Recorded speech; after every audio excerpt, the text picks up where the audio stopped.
Ya, saya ulang kembali lagi bahwa kalau yang antagonis melawan protagonis. Protagonis itu identik namanya Sopi. Sopi itu apa artinya? Apa artinya? Bijak. Nah, sehingga kalau kita ini belajar filosofi berarti kita belajar kebijakan. Jadi kira-kira definisinya ini studi tentang arti dan berlakunya kepercayaan atau pengetahuan manusia pada sisi yang paling dasar dan universal. Ini biasa disebut falsafah. Kalau di Indonesia dalam bahasa seseorang yang mendalami bidang filsafat itu disebut filsuf. Jadi semisal Yanuar belajar filsafat ya, filsuf Yanuar. Semisal Mita, Marta belajar filsafat ya, filsuf Marta. Nah ini kalau ini sebutan di Indonesia. Karena kata filosofi Indonesia ini ngadopsi juga dari Belanda. Jadi seperti itu ya. Kemudian studi filsafat ini didalami tidak dengan melakukan eksperimen dan percobaan studinya, tetapi dengan mengutarakan problem secara persies, mencari solusi, memberikan argumen dan alasan yang tepat untuk solusi tersebut, serta itu dimasukkan ke dalam sebuah proses dialektika. Dialektika ini secara singkat bisa dikatakan merupakan sebuah dialog. Jadi dialog antar person, antar kelompok. Sehingga studi filsafat ini mutlak dibutuhkan logika berpikir. Logika berpikir. Kalau semisal teman-teman ini tidak menggunakan logika, maka tidak belajar filsafat. Karena filsafat ini membangun logika, ada dialektika, membangun diksi yang baru, sehingga selalu mempertanyakan. Belajar filsafat itu belajar berpikir logika, berpikir ilmiah, menggunakan ilmu pengetahuan. Syarat ilmu pengetahuan itu apa saja? Syarat ilmu pengetahuan yang pertama sistematis, terus apa? Terstruktur dan dapat dipercaya. Nah itu syaratnya. Ini ada filsafat bahasa Arab, nah ini yang filosofi. Jadi kita belajar filsafat itu supaya kita bijak dalam memaknai atau mencari solusi untuk didiskusikan. Filsafat ini bisa diartikan mencintai, karena sofi ini kan kearifan. Bisa dikatakan digarisbawahi bahwa filsafat itu adalah mencintai kearifan atau yang dikenal dengan kebijaksanaan. Jadi orang belajar filsafat itu belajar bijak. Orang filsafat nggak ada yang marah-marah. Dia ekstremis, misal radikalis, harus santai. Orang belajar filsafat itu materialnya harus banyak, keilmuannya harus banyak, kuat untuk baca. Dialektika secara singkat dalam bentuk dialog antara keduanya, ini yang dipakai adalah saintis. Bukan kemudian orang yang belajar filsafat itu kalau diajak Diskusi pokoknya ini. Wis diantar pokok ini susah. Kita mengeluarkan kebijakan, tapi kan harus ada dasar hukumnya dulu. Dasar hukum itu dikaji secara akademik, sesuai tidak. Nah, baru muncul di situ dialektika. Tetapi kalau semisal dalam sebuah organisasi atau pemerintahan atau kelembagaan mengeluarkan sebuah kebijakan dan kebijakan itu tidak ada kajian akademik, ketika diprotes ini marah-marah, ini dipertanyakan. Nah, fungsinya filsafat di situ. Why? Kenapa? Kenapa kebijakan ini keluar? Misalnya, nah sekarang ini kayak hybrid ini. Hybrid ini harus dimaknai atau diksinya ini kan harus setara dulu. Hybrid ini kan gabungan dari dua metode pembelajaran. Artinya iki opo digabung metode pembelajaran itu apa diatur ritmenya secara terpisah. Jadi masuk luring kita tatap muka seperti ini 50%, yang satunya bisa masuk secara daring Zoom untuk memudahkan mereka-mereka yang belum bisa masuk ke kelas ini. Ini kan hybrid. Ada apa istilahnya? Paduan dari dua sistem. Ataukah hybrid itu diartikan kita di dalam ruangan, kita tatap muka tapi Zoom, live langsung, seperti itu di dalam kelas maksudnya ya. Apa diartikan seperti itu? Kalau semisal diartikan seperti itu, semisal kita siswanya hanya 2, terus kita bikin Zoom-nya ke siapa? Nah, ini kan butuh diskusi, dialektika, ada kesamaan. Bagaimana mengartikan pembelajaran dengan metode hybrid. Jadi contohnya seperti itu. Tapi ketika Anda membangun narasi-narasi ini harus punya argumentasi. Jangan terus asal pokok ini yang jadi problem. Pokoknya seperti ini, kamu harus ikut. Nah, ini tidak bisa. Kemudian studi filsafat ini selalu menggunakan logika berpikir dan menggunakan ilmu pengetahuan. Ilmu bukan sekedar knowledge. Tahu knowledge ya? Knowledge itu pengetahuan. Tetapi merangkum sekumpulan pengetahuan berdasarkan teori-teori yang disepakati dan dapat secara sistematis diuji dengan seperangkat metode yang diakui dalam ilmu tertentu. Dipandang dari sudut filsafat, ilmu terbentuk karena manusia berusaha berpikir lebih jauh mengenai pengetahuan. Jadi ilmu pengetahuan adalah produk dari epistemologi.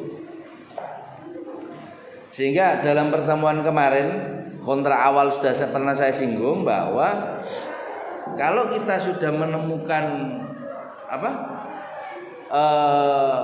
ontologi, harus dipelajari secara epistemologi.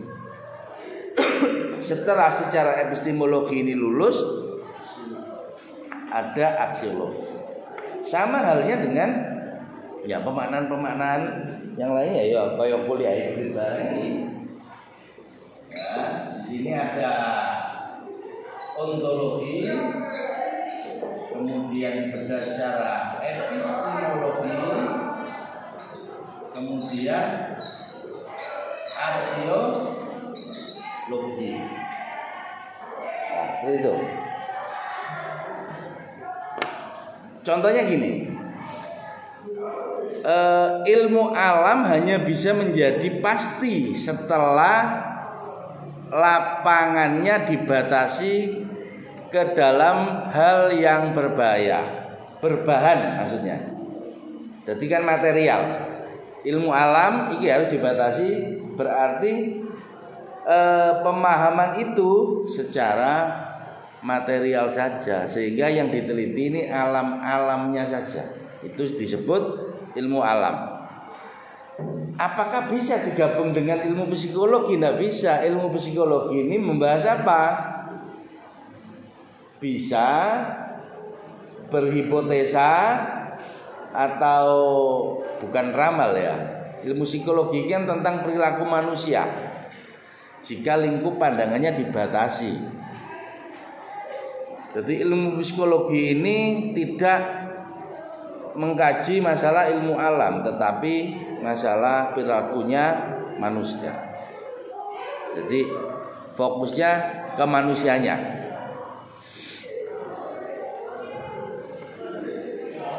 Kalau ilmu alam itu biasanya menjawab pertanyaan semisal berapa jarak matahari dan bumi. Ya, ini ilmu alam. Bumi dan matahari. Kayak sekarang ini belajar ilmu alam. Ini kan musim El Nino ya, panas. Kita coba prediksi. Apakah panas ini bertahan sampai Oktober atau November? Karena sekarang ini manusia juga sudah pintar membuat membuat hujan buatan atau membikin awan supaya turun hujan. Pakai pesawat kita sebar garam. Contoh seperti itu. Ini ilmu alam. Apakah mampu memprediksi sekarang ini ada banyak terjadi gempa? Bagaimana sih kejadiannya gempa? Apakah ini berakibat tsunami atau tidak? Nah, ini juga ilmu alam. Karena di Nusantara ini potensi sekali ada gempa. Kenapa? Karena ada 128 kalau nggak 29 titik apa? Vulkanik di Nusantara ini. Jadi rawan sekali ketika kita terjadi gempa, terjadi tsunami.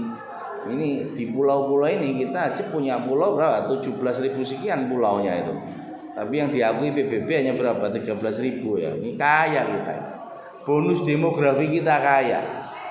Sekarang populasi penduduk juga makin tinggi. Populasi penduduk ini tiap hari 2 anak terus dibatasi. Kalau kita sudah tiap bulan ini melahirkan, otomatis butuh rumah juga, butuh tempat. Nah, tempatnya ini pergeseran juga, sehingga yang dulunya itu ada tanaman perkebunan, ada sawah diuruk. Jadi apa sekarang? Jadi perumahan padat-padat. Nah, ini perkembangan ini. Tugasnya filsafat apa, Pak? Ya mengkaji ini bagaimana? Mengkaji persoalan-persoalan yang timbul akibat dari ulah manusia ini seperti apa. Kita nanti bikinkan kebijakan tentang agraria. Nah, ini harus didiskusikan. Kita bikin kebijakan tentang pendidikan, kita diskusikan. Seperti itu maksudnya. Ya. Kemudian terkait dengan logika berpikir tadi, kalau bahasanya ontologi, epistemologi, aksiologi ini selalu dipakai dalam hal menganalisa atau digunakan pada saat kita melakukan riset penelitian, ini jauh lebih efektif. Paham ya? Sehingga yang kita dapat nanti ini belajar etimologi. Ini juga bahasa Arab ini. Etimologi itu memahami ilmu pengetahuan. Orang disebut bisa memahami dalam ilmu pengetahuan, baik itu suatu pengetahuan atau ilmu sosial atau masalah-masalah yang lainnya. Ketika Anda itu belajar dalam satu bidang saja, ini juga belum bisa dikatakan ilmu pengetahuan. Berarti Anda hanya memahami knowledge-nya saja, pengetahuannya saja. Kamu bukan dokter tapi ngerti, ngerti pengetahuannya saja. Kamu bukan ahli bumi misalnya, ditanya tapi belum bisa menjelaskan, kamu hanya memahami pengetahuan saja. Tetapi kalau paham secara keilmuan, ya ini utuh. Jadi bedah forensiknya ya masalah kajian kedokteran ya kedokteran, ilmu bumi. Anda ilmu sosial ya ilmu sosial, harus dipahami. Jadi ilmu sosial ini harus paham teori-teori interaksi sosial, paham teori-teori tentang pemerintahan, paham teori-teori tentang politik. Ini harus detail memahaminya, sehingga yang dibutuhkan di keilmuannya. Kalau hanya sebatas pengetahuan ini kan ya masih kurang. Ya. Sekarang apa yang Anda sampaikan, belajar filsafat ilmu, syarat-syarat ilmu ini apa sih? Syarat-syarat keilmuan ini. Ya, syarat-syarat keilmuannya ada objektif, ada metodis, ada sistematis,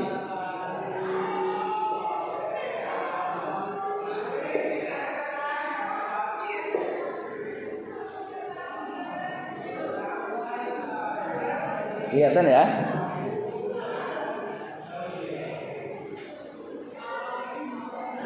Ada objektif. Objektif itu ilmu harus memiliki objek kajian.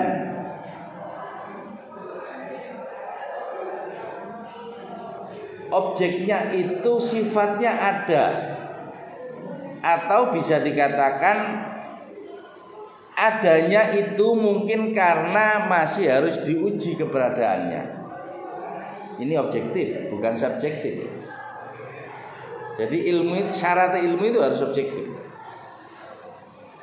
Contoh, kan objektif ini, kajian kamu sakit, perut kamu sakit, ini kan harus ada kajian.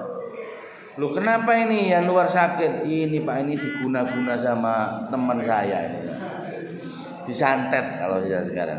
Nah, ini secara keilmuan harus dipertanyakan objektivitasnya seperti apa, sehingga ketika Anda ke dokter itu akan didiagnosa, oh ternyata kamu ini kena asam lambung karena sering telat makan, sering kepikiran karena kirimannya telat, mahasiswa misalnya. Ini bukan karena diguna-guna orang, ini karena telat makan. Nah, ini objektif, kita bisa menunjukkan di situ. Contoh lagi, sekarang ini musim politik, musim tahun politik. Banyak orang yang mengklaim, oh ini masa saya banyak ini Pak, suara saya ini satu kampung ini sudah ikut saya semua. Kira-kira objektif enggak ya? Belum tentu objektif. Dia jadi apa di situ? Dia sebagai apa? Dikaji dulu secara strukturalnya. Apakah dia tokoh masyarakat? Apakah dia sebagai pengurus ormas? Kan gitu minta. Apakah dia sebagai apa saja? Sebagai maklar? Enggak tahu maklar apa ya. Jadi banyak person-person di masyarakat itu yang sifatnya masih abu-abu. Nggak tahu, ini pilihan juga, ada yang follower, ada juga yang non follower, ada juga yang ikut-ikutan. Kayak dulu ada dosen saya itu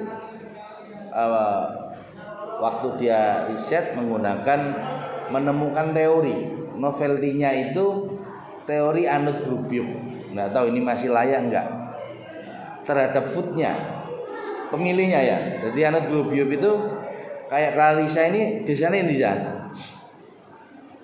Kamu desanya mana? Wates. Wong Wates iki kalau milih ditanya mesti bingung. Tapi ketika sudah ada kepala suku atau tokoh masyarakatnya, wis milih kiai. Ini kan nganut ya, itu kan anut-anutan. Lah itu teori Anut Grubiuk. Kalau dalam filsafat coba kita uji, masih layak tidak teori Anut Grubiuk ini di masyarakat. apakah masyarakat sekarang itu sudah pinter, sudah pandai? Masih dikongkon ini ya tetap kagelem. Masih didumi duit ya bangga dia punya pilihan sendiri. Ada juga yang dikatakan politik sura hure. Jadi mau tepuk tangan tok gak ngerti maksudnya. Ini kan banyak follower itu ya. Jadi seperti itu. Ini objektif. Sehingga dalam mengkaji objek yang kita cari adalah kebenaran. Sehingga kebenaran itu dalam bingkai objektif bukan subjektif. Peneliti itu tidak boleh subjektif. Saya tak neliti ini. Oh ini rumahnya kawan saya, berarti ini harus nilainya bagus. Nggak bisa. Sama aja saya nilai Anda. Saya nggak pernah pakai subjektif. Oh kita pinter karena saya nggak suka. Oh saya kasih C aja ini. Nah itu nggak boleh itu subjektif. Ini Januar ini aktif ini. Oh nggak bisa. Oh saya kasih nilai A, nggak boleh. Tetap ada ukurannya. Kalau ukurnya kan waktu di kontrak kuliah itu loh 30 berapa? 5%, 50% WAS, 15% tugas. Nah ini yang dikalikan. Ora sakarepe dhewe. Nah, sekarang untuk metodis adalah upaya-upaya yang dilakukan untuk meminimalisir kemungkinan terjadinya penyimpangan dalam mencari sebuah kebenaran. Harus ada metodenya. Kalau semisal Anda itu mau penelitian riset, metodenya pakai apa metodologinya? Mau pakai kuantitatif atau kualitatif? Kalau pakai kualitatif, pendekatannya apa? Mau studi kasus atau etnografi atau mix method atau naratif, ini tergantung. Kalau studi kasus nanti kita lihat di situ, kamu pakai induktif apa deduktif. Nah ini metodis, ini syarat keilmuan. Jadi filsafat ini selalu diuji dengan logika-logika yang dibangun, bukan asal-asalan tebak-tebakan. Ketika Anda sudah menguasai, kamu dialog sama siapa saja, kamu pasti menguasai. Gitu kan? Kalau Anda nggak pernah belajar, kemudian diajak dialog, nah ini toleh ditanya ini, ya, repot jadinya. Orang sosial politik pemerintahan ditanya masalah pemerintahan nggak paham, kacau ini. Mau penelitian ditanya metodenya apa? Pakai metode apa kamu? Waduh, nggak tahu metode apa ini. Pakai kuanti apa kuali?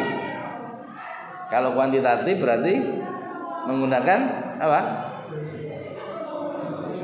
Ya, statistik, menggunakan kuesioner. Itu ada X, ada Y. Itu harus paham gitu loh. Paham le? Nggih, tak takoki. Enggak apa-apa. Oke. Kemudian ada sistematis yang ketiga ini ya. Sistematif ini perjalanannya ini harus bisa menjelaskan secara runtut. Sistematis, jangan meloncat-loncat. Kalau istilah religinya itu istiqomah, tumaknina ya. Seperti itu. Jadi menjelaskan suatu objek itu ilmu harus terurai dan terumuskan dalam hubungan yang teratur dan logis sehingga membentuk suatu sistem yang berarti secara utuh, menyeluruh, mampu menjelaskan rangkaian sebab akibat menyangkut objeknya. Jadi ketika ditanya ini hasilnya kok seperti ini, oh iya Pak, ini karena ada sebab akibatnya ini. XE diterima enggak di sini? Kamu coba menguji di situ, diterima apa ditolak dalam hipotesanya? Oh diterima Pak, alasannya probabilitasnya ini tinggi. Nah gitu ya. Sehingga untuk mengkaji sebuah keilmuan atau knowledge ini harus merujuk kepada syarat-syarat ilmu ini dulu. Selanjutnya universal. Kebenaran yang ingin dicapai adalah universal yang bersifat umum, tidak bersifat tertentu. Ya. Artinya universal ini kan bisa diterima semua, bisa dipertanggungjawabkan. Jadi contoh dalam matematika, semua segitiga bersudut 180 derajat. Segitiga itu ya, sudutnya kan bilang 180 derajat sudutnya. Enak gak sing sudutnya 40? Lu ada Pak, ini saya bikin 40. Ya bener, itu kan karepmu dhewe. Tapi tolok ukur secara umum di mana-mana segitiga itu sudutnya 180. Oleh karena itu syarat ilmu yang keempat ini harus ada, bisa diterima. Bisa diterima. Baik kajian matematik, kajian ekonomi, kajian penelitian, kamu pakai apa? Oh saya pakai kualitatif Pak. Saya nggak pakai itu Pak, itu saya mau riset sendiri, nggak pakai gitu-gituan, nggak pakai metode-metodean, saya langsung.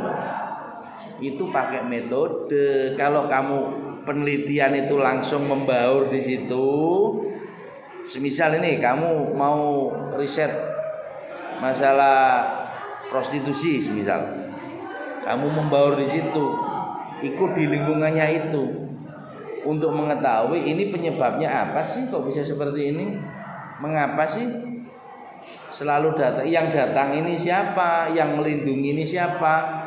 Itu penelitian kualitatif, tetapi dia etnografi pendekatannya. Etno itu berbaur, sehingga nggak ngarang, kan panjang risetnya. Etnografi kan panjang risetnya. Contoh lagi, kamu mau menguji masalah pertanian, semisal mau aplikasi varietas tanaman, mau uji pupuk, ya ditunggu sampai 3 bulan. Jangan kemudian kamu mupuk 1 minggu 2 minggu sudah, oh ini oke nih Pak pupuknya, ya nggak bisa. Mari 2 minggu mati, itu aneh. Ini kan nggak bisa. Itu yang dinamakan universal. Sehingga ketika kamu melakukan riset, ketika kamu sudah membangun teori-teori baru dan menemukan teori di situ, ya, baik itu dibangun apa ya, untuk teorinya ini bisa jadi dia masih mikro, bisa jadi secara makro, ini perlu diuji terus. Kalau kuantitatif bisa jadi probabilitasnya ini tinggi apa enggak. Karena kalau bicara kebenaran ini filsafat enggak bisa juga. Kemungkinannya tinggi, bisa diterima dan itu dianggap benar. Tingkat probabilitasnya tinggi. Jadi kebenarannya yang mutlak tetap Tuhan. Bagi yang bertuhan, bagaimana kalau yang enggak bertuhan, Pak? Ya dia ya tetap bertuhan, buktinya nyari ya. Berarti kan dia masih mencari. Oke, ada pertanyaan? Ya. Setelah kita mengetahui itu ada studi ya. Coba asal filsafat itu. Terdapat, jadi kita yang ketiga ya, asal ucapan. Terdapat 3 hal yang mendorong manusia untuk berfilsafat. Apa sih 3 hal yang mendorong manusia untuk berfilsafat ini?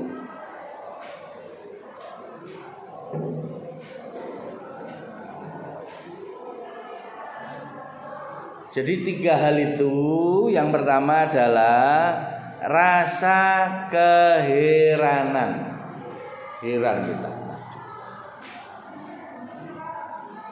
Yang kedua, kesangsian.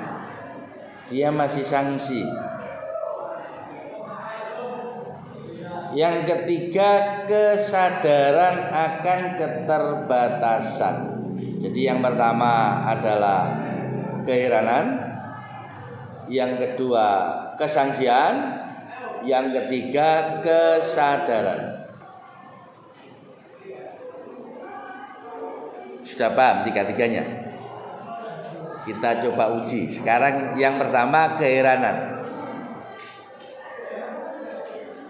Kenapa kata heran ini jadi alasan, Mbak? Apakah ada kejadiannya? Bahasa harus objektif dong, jangan ngarang ya. Satu, kita coba cermati. Kata heran, misalnya pada saat itu ada filsuf Plato. Ya, ini kita menerjemahkan kata heran. Plato ini memberikan pernyataan, maka kita melakukan pengamatan pada bintang-bintang dan matahari yang ada di langit.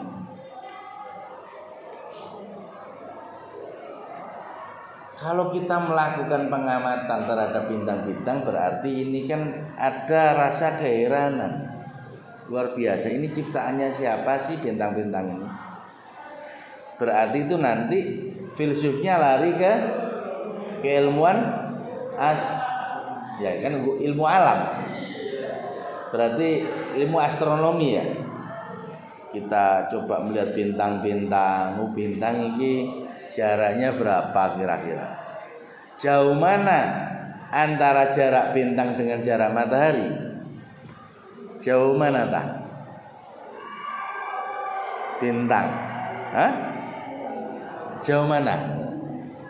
Jauh bintang dengan matahari.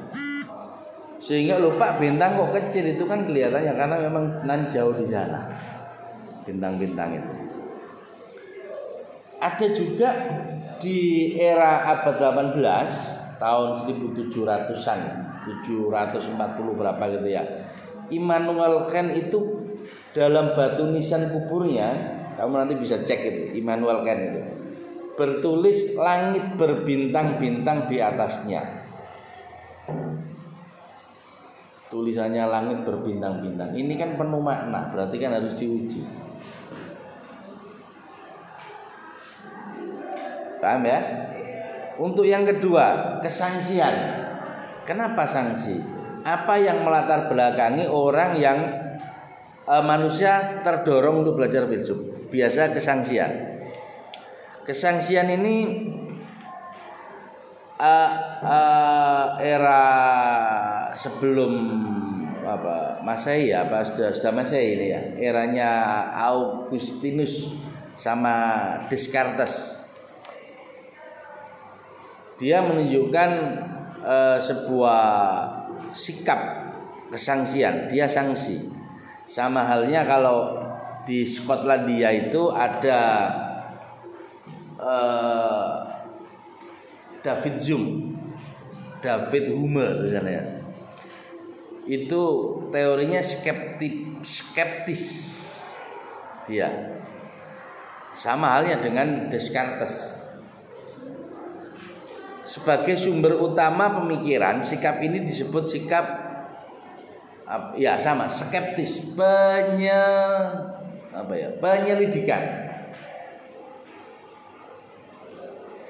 Itu dijadikan dasar keilmuan. Karena Anda sangsi, Anda melakukan riset. Contoh sekarang, Ada orang mengatakan kamu minum suplemen ini nanti kamu akan sehat, segar, bugar. Nah, Yanuar ngasih resep ini nang ngene Kubra. Oh iya tak? Kan nanya ini. Apa kamu langsung kamu telan aja? Ya diuji dulu.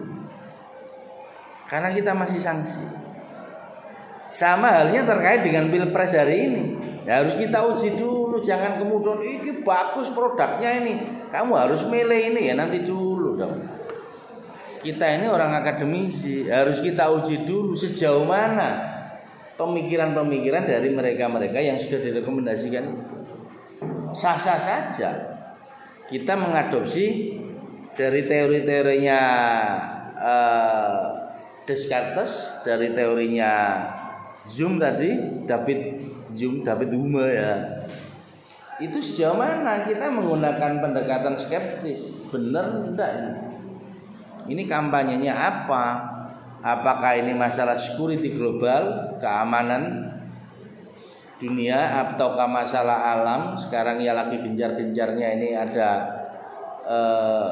membangun dengan green economy atau penyelamatan alam, karena sekarang kita udaranya panas ini ya.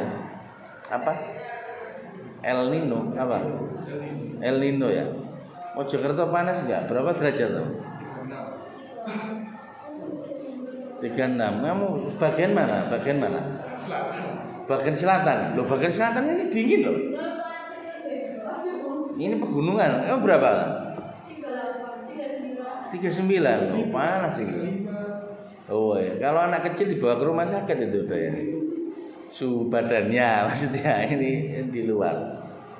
Ya, otomatis sama halnya gitu kan. Kita harus uji dulu.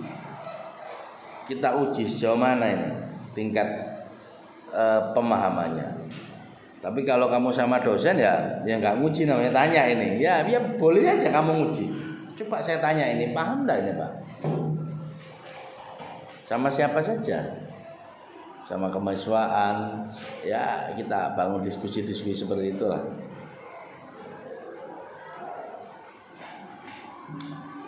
Sehingga bisa dikatakan poinnya di sini adalah filsafat datang sebelum dan sesudah ilmu pengetahuan.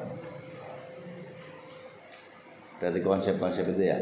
Filsafat datang sebelum dan sesudah ilmu pengetahuan. Yang mendorong tadi ada berapa? Ada 3 ya. Diakhiran, dia sanksi, dan kesadaran akan keterbatasan. Sekarang masuk di kesadaran akan keterbatasan.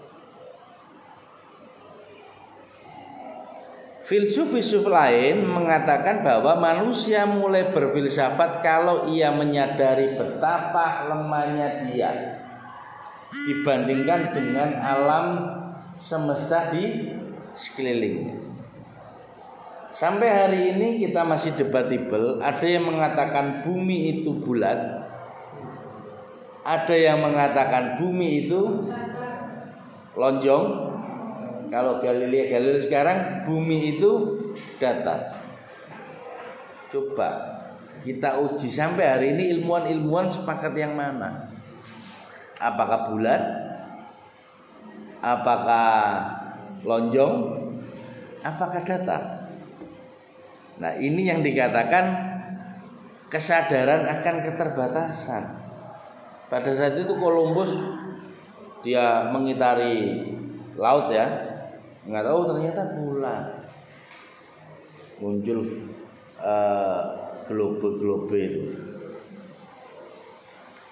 Ya itu harus selalu terus diuji hal seperti itu.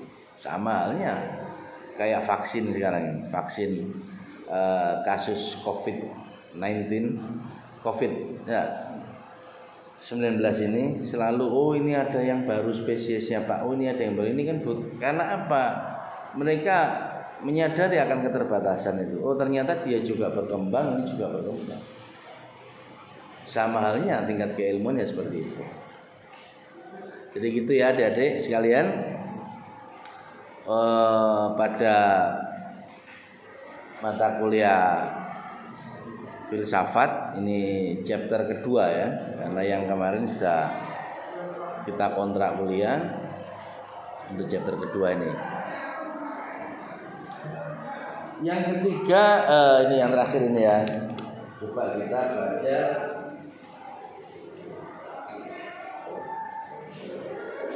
sejarah filsafat. Dalam sejarah filsafat dapat dibedakan menjadi 3 area besar, yaitu ada filsafat India, ada filsafat Cina, ada filsafat apa lagi? Barat. Filsafat Cina, filsafat India, dan filsafat Barat. Filsafat India, cara berpikir India diuraikan dengan baik oleh filsuf dan sastrawan Rabindranath Tagore. Itu tahun 1816 sampai 1941.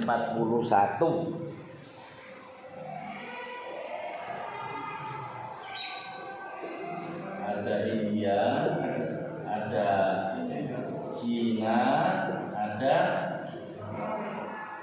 Barat.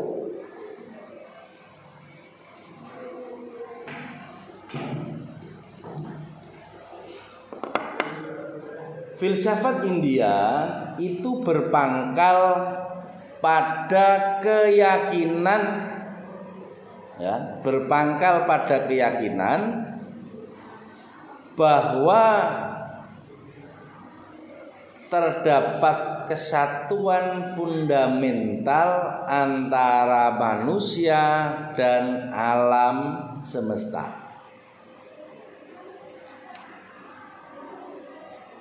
Harmoni antara individu dan kosmos.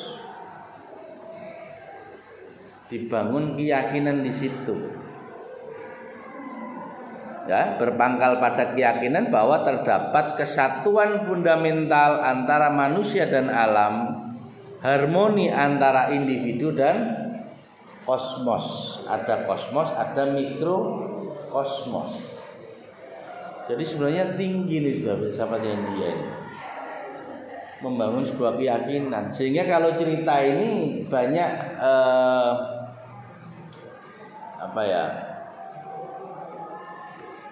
cerita Ramayana. Jadi banyak mitologi-mitologi yang dibangun di sana. Tergantung penerjemahannya kita seperti apa. Jadi kan kita mengurai dari teori-teori atau filsafat yang dibangun mereka soal keyakinan. Ini India ini. Beda dengan Cina. Kalau Cina bagaimana? Cina ini tema pokok filsafat dan kebudayaannya adalah humanis, peri kemanusiaan.